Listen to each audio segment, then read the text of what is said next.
welcome back to Sunless Sea. Since we are already done in Avid Horizon, I think...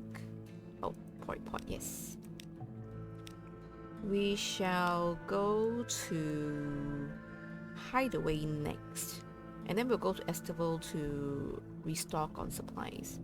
Maybe we should like unlock all these black squares.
Okay, we're back in Hideaway.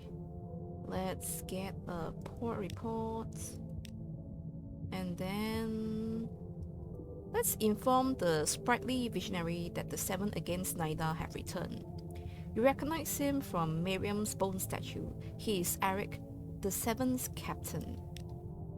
He grins wickedly and squeezes your arm. Then he begins scribbling in his notebook. Have been waiting, he writes. Tell Miriam I've not been idle. Help me, and the 7 will have a potent weapon against Nida. Ooh. I found their fleet captain. That was easier than expected. Okay. Yeah, I assume I will have to help him. He's industrious for one so old. He's always running around the city, aiding his cablemen or repairing electrical faults. Are you going to bring Hideaway to Nida? What do you need again? Oh yeah, fuel. 7th fuel. I guess if I go back to Mount Palmerston directly, I can spare 7th fuel. Alright. Just for you. Supply his engines with fuel. The Visionary passes you a scrap from his notebook. Alternator engines near dead need fuel. Provide? Sure. My men will transport. Lunch? His room is spacious, if rather bare. A filament bulb shines pleasantly within a pink paper lantern. His plaster walls are cracking. A hand-drawn portrait of a dark woman hangs above his bed. The Visionary clears maps of Hideaway from his table and prepares coffee. As he passes your brew, bellows of pain engulf the room, and all Hideaway trembles for a moment as the beast below writhes. But the Visionary doesn't spill a drop of the coffee. Once things settle, he writes a note. Forgive Tantum. He hurts now and then. Coffee? And please, call me Arik. Oh. Okay. Are we really bringing Hideaway there? Are we bringing Tantum there? 10 sacks of dark top coffee beans. What am I going to do with this? Fixing a fault. Okay, this is using terror. Arik passes you a scrap from his notebook. I need particularly steady hands to repair cabling. Assist? Sure. In the center of Hideaway is a small building with decorative paper windows, locked behind an iron gate nobody dares touch. Arik unlocks it and then leads you inside. In the center of the room is a raised brass panel and a chair. The panel is covered in switches and gauges. Central control of Hideaway requires rerouting. I'll point the what where. He hands you a pair of tweezers and unscrews the back of the panel. exposing a mess of wire. The operation itself is simple if slow, but the results are immediate. The lights outside flicker before shining brighter. Arik flips a switch, the ground shakes, and you're thrown left. He flips another, you're thrown right. Arik beams as he helps you steady yourself and pats you on the back. Sorry for that, all's well now. You've done a great service, eternal thanks. You save Arik's central control board.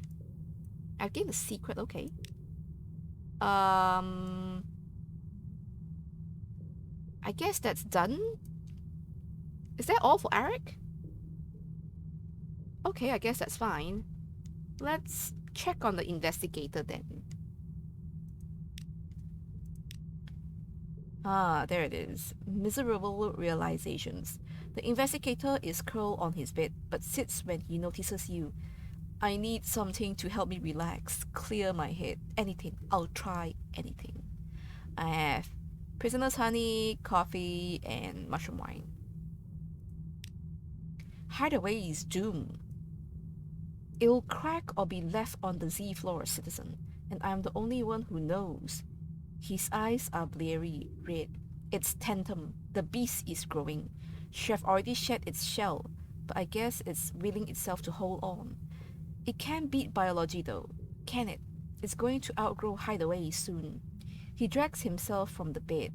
Everyone here needs to know they need to leave. I'll compile my notes, and then we must tell them, please, citizen.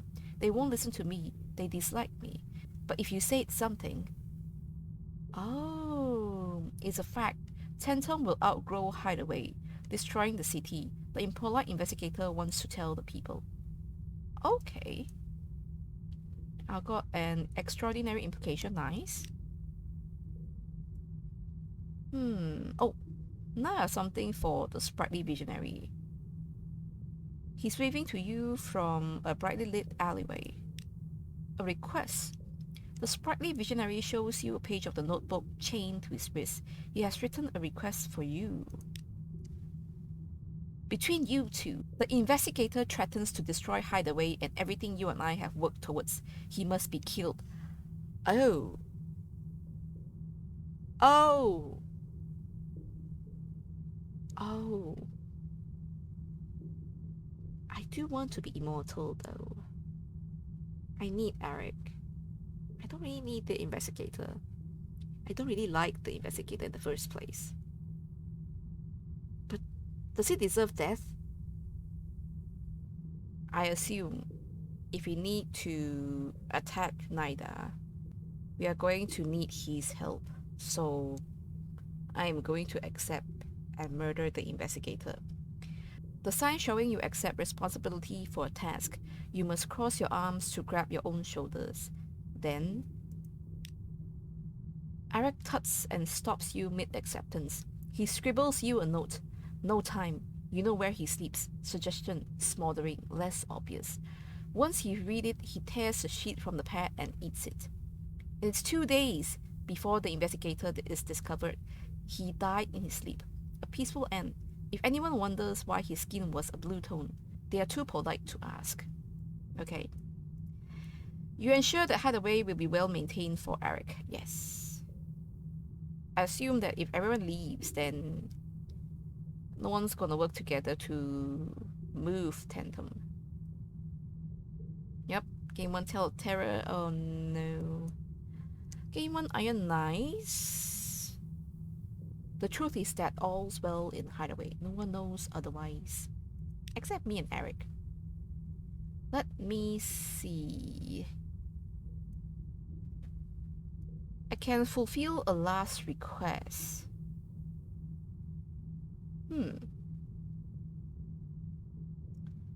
Maybe not yet. Should we do this? Fulfill a last request. The Sprightly Visionary presents you a note. I have a request for you. Will you accept? The Sprightly Visionary presents you a letter. Unmask the Governor of Wisdom. Tell him his captain orders him to hide away. Say I swear by Lady Miriam, the consequences will be morbid if duty is neglected. He then performs the bow of gracious thanks and departs. Okay. Where do I find him? Oh. Where do I find him? Governor of Wisdom. Okay, now we can rejoin the festival, I guess. Yep. We did the rainbowing last time. Let's do the hour of our reflection. There is a dweller too ancient and too mad to help maintain Hideaway. Instead, the suggester serves a ceremonial role. During the festival, they bark out a phrase, which everyone then represents through art. Invariably, the topics are variations on handsome Tantum's generosity or Hideaway's superb lifestyles. One supplies. Okay. The festival has begun. The hour of our reflection. Oh. The dwellers of Hideaway have collected rubbery, pliable fish flesh and piled it in the festival square. Once the theme is announced, the dwellers pick out the choicest material from which to build their offerings. Join in. You don't know enough of their culture to risk something more adventurous. A miniature tantum is sure not to give offense. From the pile of debris, you pick out fresh slabs of meat and sharp spines. It isn't difficult to slice the pale flesh into roughly the shape of tantum. The spines do an admirable job of holding your little tantum together too. The near-forgotten betrayer across from you beams at your work. He tries to avoiding looking at the blithe fiddler beside him, who crams spine after spine into the man-shaped slab she's created. Okay. Something wrong with her, okay. Cut your hand. The near-forgotten betrayer next to you bites his thumb until the droplets of blood ooze. It isn't an offering without something personal. There. Hair or nail or blood or tears. You scratch the palm of your hand and a streak of blood swells up. You squeeze it onto the lump of flesh you're working on. There. A scarlet mark runs between Tantum's eyes. Others around you are more generous, slicing deep into their fingers, then daubing the blood onto their offerings with tenderness. Their expressions are beatific. Others force a smile, chewing at their nails, and spitting the pieces into their offerings. Okay. I have to explain my offering. A parade to a black, guttering hole begins. Each creator takes a moment to name their offering before throwing it into the offering pits. They name their offerings in turn, 1,000 helping fingers for my neighbor, the miracle that brought me here, deportment. You show the dwellers of Hideaway your offering. It was difficult with the limited materials, but you've managed to give the lump of meat and guts a passing resemblance to the shape of tantum. They seem pleased, but more impressed by your skill with their sign language. You manage to convey that tantum is important even to you, a stranger. Your offering is the last to go down the offering chute. The suggester gestures their wish for the good health of all, tantum most especially. The people of Hideaway take this as their cue and depart. Interesting. Okay. Gain 7 memory of distant shores. Okay. I think that's it.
Okay,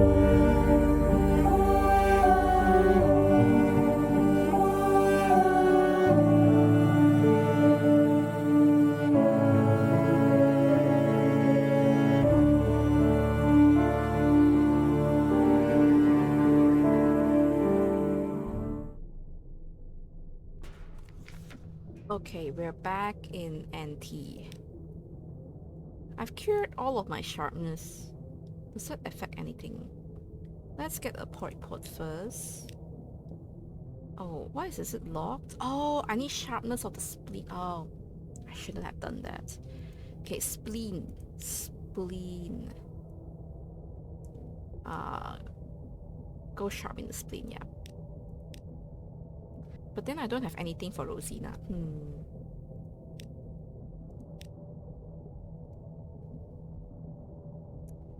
The needle for tasks I want to keep. I don't think romantic literature helps her. It probably make her die faster. Or I can ask Rosina to rejoin the 7 against Snyder. She was their healer. She shakes her head. Look at me, immersed, confined. If I were to pursue a cause or expose myself to old, fierce relationships, I would irreparably hasten my condition. No, in my present state, I cannot.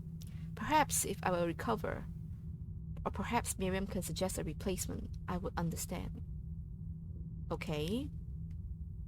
Let's try to fix her. I think last time when we did the drowning counterpoint, we did something, we helped her. So maybe like the drowning stuff is the stuff that will help her. That also means I need to go to Dahut more. I think you can only get this in Dahut. Okay, let's return to the rest of NT. Let's consider my own condition. Let's cultivate the capacity for sharpness. 22%. Yep. And get another sharpness. I think I need to be sharp in the tongue. Oh, I need 2 for this one. Okay, last time we had the flourish in the groin. Let's go with... Let your lungs become a chamber of crystal. Breathe less often and more purely. Take on the companionship of divers, opera singers, coal miners, and producers of poisonous gas. The salon of incense. The chamber is lined with black crystal. Braziers are lit and a low haze hangs in the air, troubling none of the inhabitants. Your respiration slows. Your exhalations are cold and dry. Interesting. Can I get some more? Wait, what's this? Follow a polytrim exile? Ooh. I can mingle with hurriers, getters, and thrusters. I didn't know the lungs one would do this. Let's follow a polytrim exile. A hulking clay figure is visible through the smoke. It moves away through the opposite door. The speed of unhappiness. You follow. The clayman is moving fast down several corridors towards the section of NT reserved for the bone sharp. A sight like that would not be at all extraordinary in London, but most of the inhabitants of NT seem complacent, possibly even indolent. Hardly anyone is ever in a hurry. The man ducks into the bone barrel. A person would be unwise to follow unless they had considerable confidence in their own skeleton. Okay. Oh. I need to do more to go down then. Okay, let's... This is 50% chance. Oh, I need 1 crew too. Maybe I can still spare a few more crew. Mingle with hurriers, getters, and thrusters. They used to be coal miners. Now they are impervious to coal gas or flooding. They might give you something. They might lure your crew away. Unlucky. something close to mutiny. The former coal miners speak of masters and cruelty and insufficient pay. They talk about what's due to bad captains and rifle fate of those that give dangerous orders. By the time they are done with the topic, you've one less crew member willing to follow your commands. Oh no. Maybe not anymore. I only have 14 crew. Let's consider my own condition. Can I take on one more? I can. I can mineralize my skeleton or undergo acumination of the tongue. If I mineralize my skeleton now, would I be able to continue following that polytrim dude? Strength that cannot be seen is often the most praiseworthy.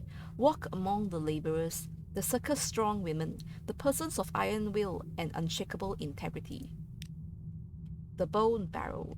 The room is oval in cross-section and about 50 feet long. The walls are packed earth rather than stone. The inhabitants take turns to hold up the powder ceiling that is in danger of caving in. I still don't recommend falling from a height, one of the old-timers is saying to a new member. True, you won't break your bones. Now they'll break you. Tear right through your muscle and skin and stick out. Ha!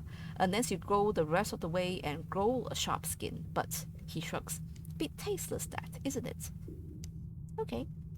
Your skeleton has sharpened and clarified. Oh, I can follow him. I need 6 clay, man. Wait, this one. Chase down a polytrim exile. He is lurking at the back of the femur and lung. Yes. This sharp flourishing is not for him.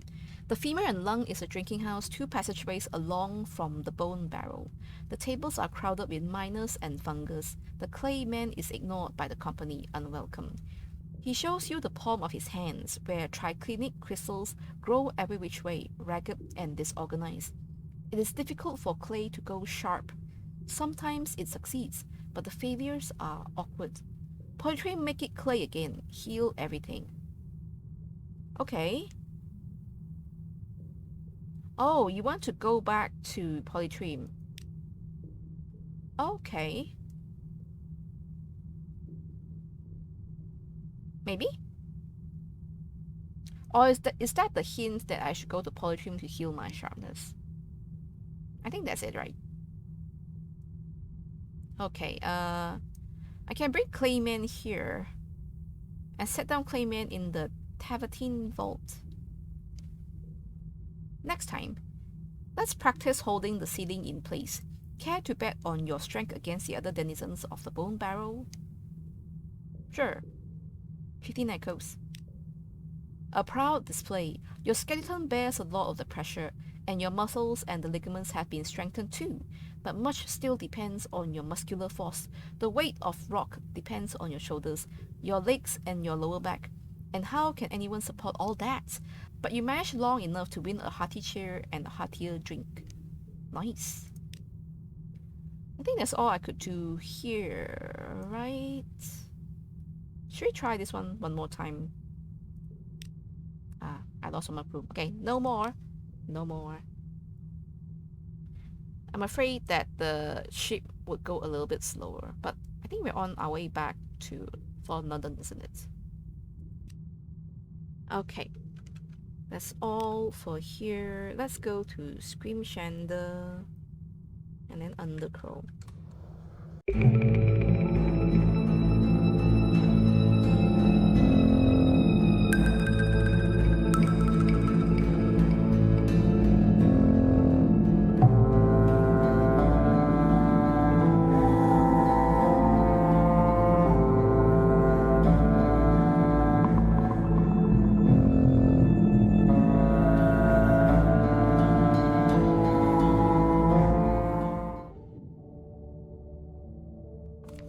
Okay, we're back in Scrimshander. Yep, accept the price and dock. Before we visit Miriam, let's do the other stuff.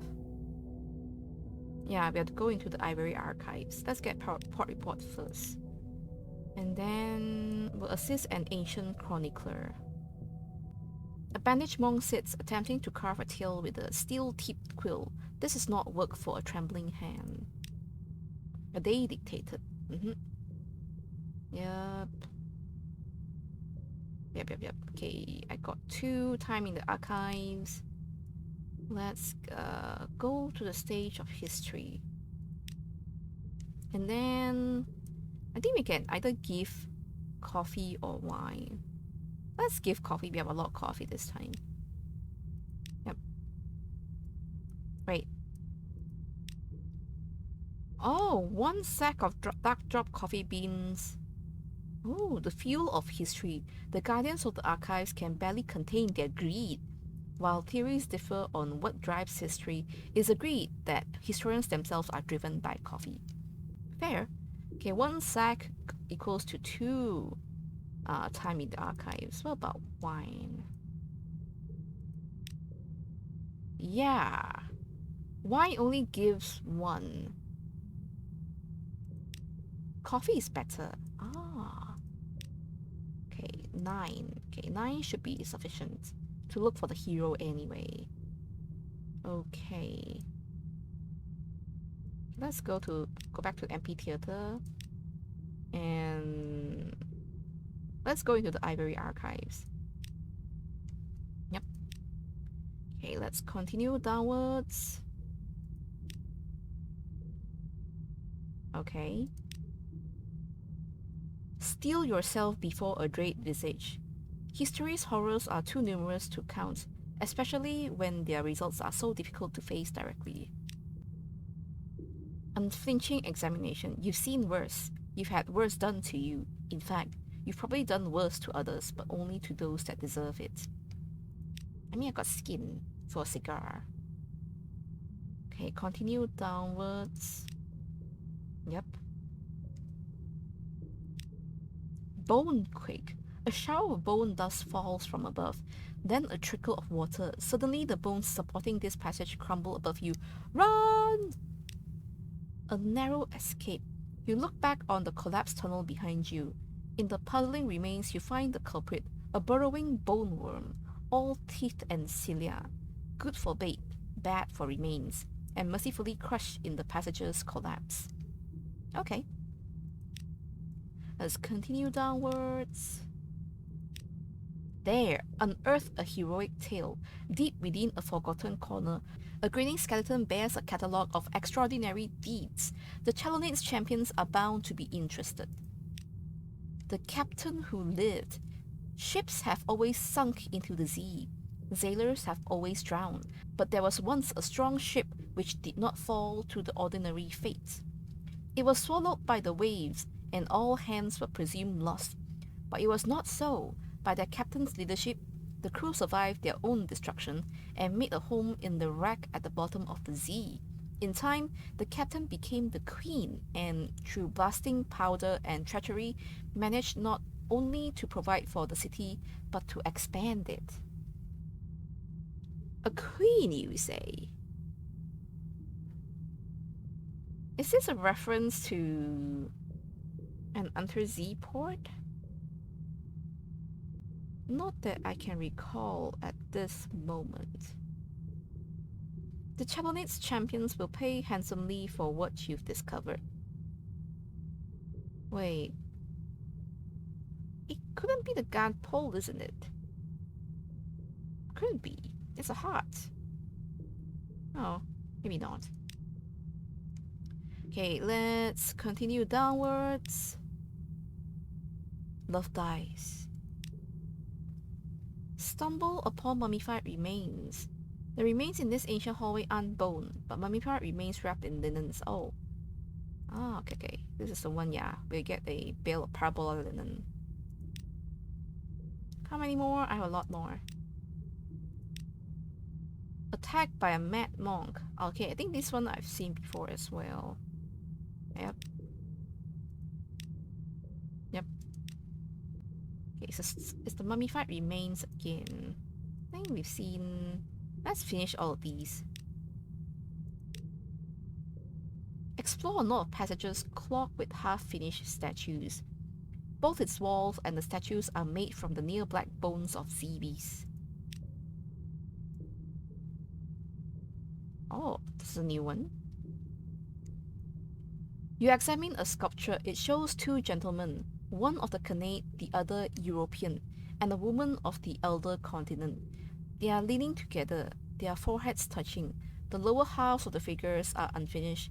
Next, you come across a quartet of statues, begun, then abandoned, of a narrow, bespectacled man. His features are subtly different in each attempt, as if the sculptor was trying to get them right. Memory lies is inscribed upon the base of the last of them. And here a kingly man of the presbyteriate, pierced with arrows and sinking to one knee. Is this the presbyter himself? He is crowned and carries a set of tablets. Upon one is written, "The presbyter saith, none shall live 1,000 years." On another, less neatly, is inscribed, "This history was written by the losers." You hear a woman's voice echoing through the tunnels. Healer, schemer, soldier, guide, propagandist, financier, and captain. Rosina, myself, Batuk, Lorenzo, Bourdain, Lighton, and Arik. You follow the voice, but it fades into the maze-like tunnels. You help yourself to a memento, a perfect apple carved from the blue-black bone, and depart. Okay. Maybe this is the story that you discover when you don't have the ambition. Okay, let's go visit Miriam directly.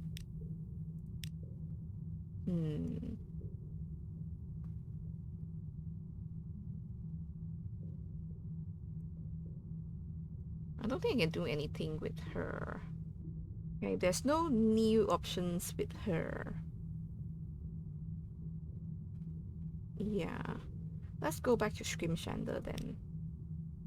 And leave... No, not leave Scrimshander. Okay, go back to the stage of history. Offer them the hero. There. Deliver the details of a hero. The Chalonnade's champions specialize in tales of heroes. Deliver your findings to them and you'll be there. Well... A champion of the Chalonnade. Oh, this is good. The playwright beams. Throw in a little romance and a proper moral, and we should have something ready by tomorrow. 300 echoes, nice. Again, 2 Scrimshander, History of Heroes. Okay.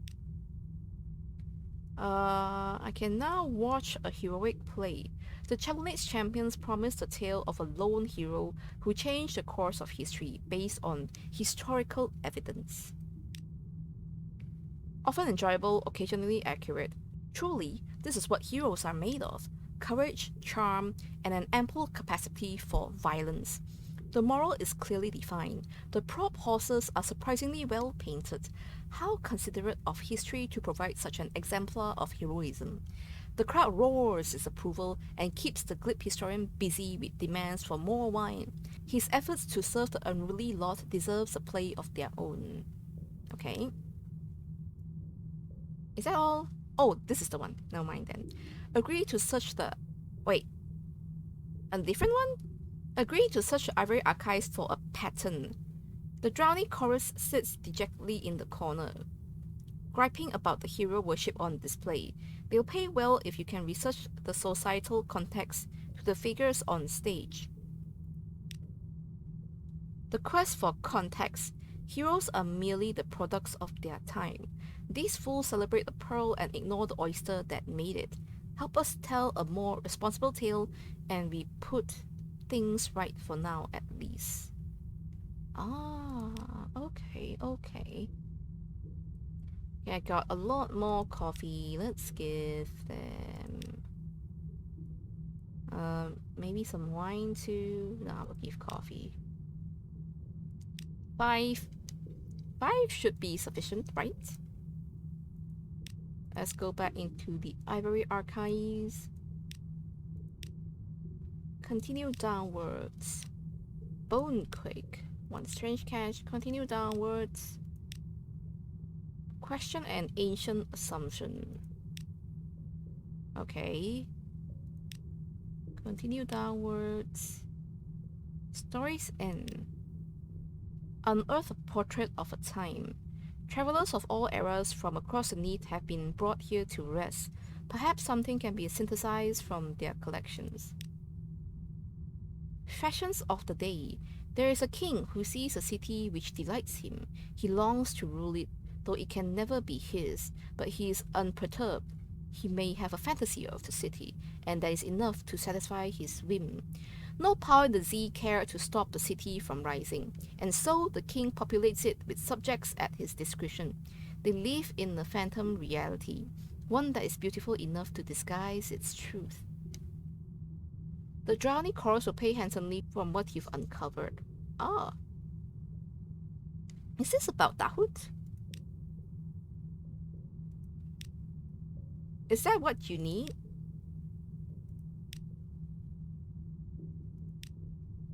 Okay, that's out of time. Let's leave. A desperate flight. The dead surround you, covered in warnings of fools who forgot to flee. If only you had listened to them, perhaps you'll live long enough to learn. I've gained terror, okay. Wait. What? So much for the old theories. It seems that disaster wasn't so natural after all, yeah. Leave the archives. Let's go back to the stage of history. Yeah. Deliver a portrait of a time past. Thorough details on manners, opinions, laws, and the people they shaped. A comedy of errors and accounting. Life moved by the forces surrounding the individual. The pomposity of the great, the spirit of the many made manifest. Clearly the perfect material for a musical. The drowning chorus agrees. Okay. What else do you need? Oh, is this the same one?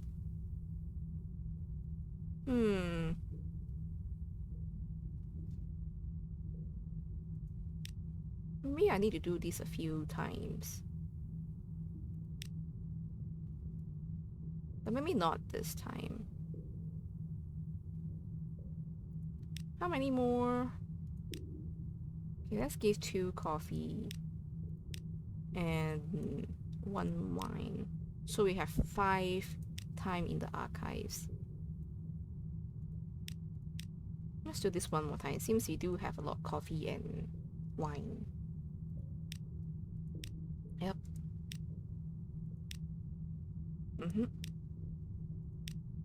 Continue downwards. Ancient assumption. Yep. Continue downwards. Portrait of time. Yep. Let's continue downwards.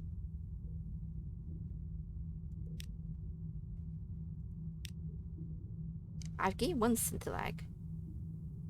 A different sort of history. It hasn't got many bones proper, but its calcified tentacles bear inscriptions in an unrecognizable language. As you study the writing, 1 tentacle crumbles, revealing a gleaming lump clutched to the poor thing's chest. Oh, is this a robbery man? Would make sense. Okay, that's out time. Let's leave. Why can't I just leave? Yeah. Okay, let's go back to the stage of history. Here. 300 echo is pretty good. 2 Scrimshander Tides of Time. Okay, it wants the same thing again. We'll do this next time. Okay, that's all we can do here, I think.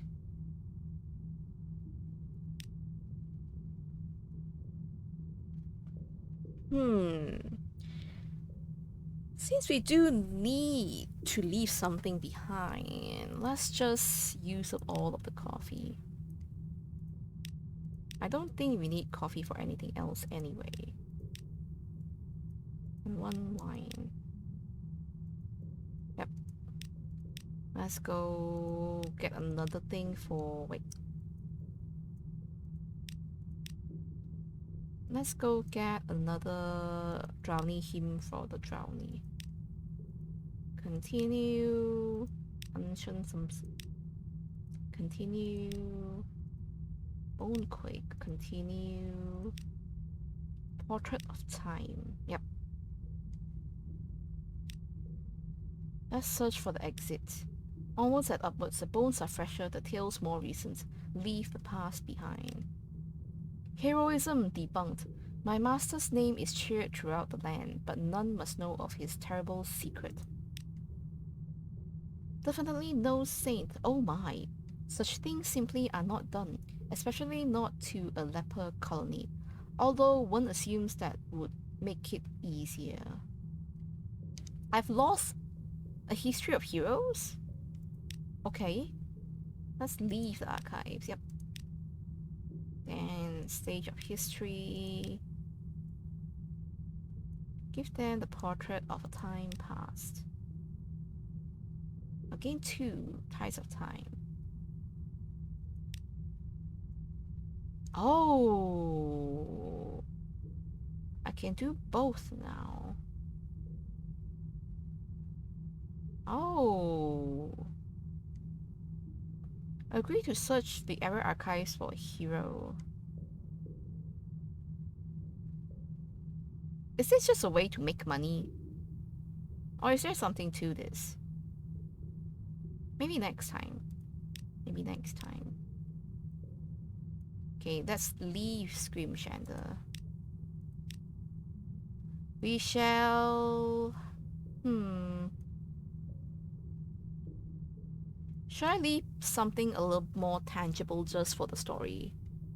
Does this gain wound? Does this make me gain a wound? I already have 1 wound.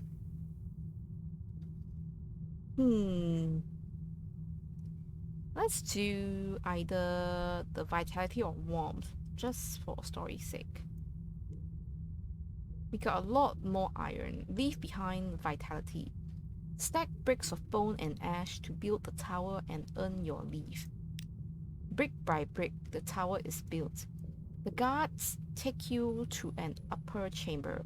The floor is bare except for burning incense and a pile of grey bricks in the corner. Each one bears a name and a tale, but you can't pause to read them all. One by one, you carry the bricks across the room, stacking them neatly into a wall. The work is slow, and the air thick with bittersweet incense. Each brick is heavier than the last, and the work becomes a blur.